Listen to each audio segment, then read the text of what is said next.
কৃষ্ণগঞ্জের সীমান্তবর্তী এলাকায় বাংকার উদ্ধারের রহস্য। কৃষ্ণগঞ্জে মাটির নিচ থেকে উদ্ধার বাংকার, এলাকা ঘিরে রেখেছে বিএসএফ। কলেজের সামনে বাংকার উদ্ধারে চাঞ্চল্য, এলাকায় মাটি খুঁড়ে উদ্ধার হয়েছে লোহার বাংকার। 4টি বাংকার থেকে উদ্ধার কোটি কোটি টাকার মাদক।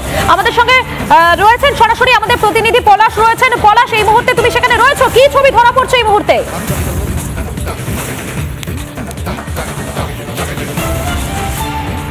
একদমই দেখো, গত পরশুদিন রিপাবলিক বাংলায় আমরাই প্রথমে এই খবর ব্রেক করি। তারপরে গতকালকে যখন এখানে বিএসএফ এর আধিকারিকরা এই সমস্ত বাংকারগুলোকে উদ্ধার করার চেষ্টা করে, তখন কিন্তু 3টের থেকে সেই সংখ্যাটা বেড়ে দাঁড়ায় 4টিতে। মোটের ওপরে প্রায় 1.5 কোটি টাকার ওপরে বেশি যে নিষিদ্ধ ককট্রাপ, সেই নেশাদার বস্তু কিন্তু এখান থেকে পাওয়া গেছে।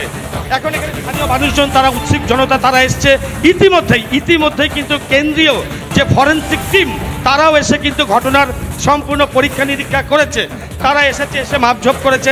আমি আমি আমি এখানে যারা আছে সাধারণ মানুষ, তাদের কাছে জানবার চেষ্টা করব এই ঘটনাটা এখানে কতদিন থেকে জানলাম। এই প্রথম থেকে এখানে কারা আসা যাওয়া করে? না সেরকম বাগানের মধ্যে আমরা কি করে দেখবো।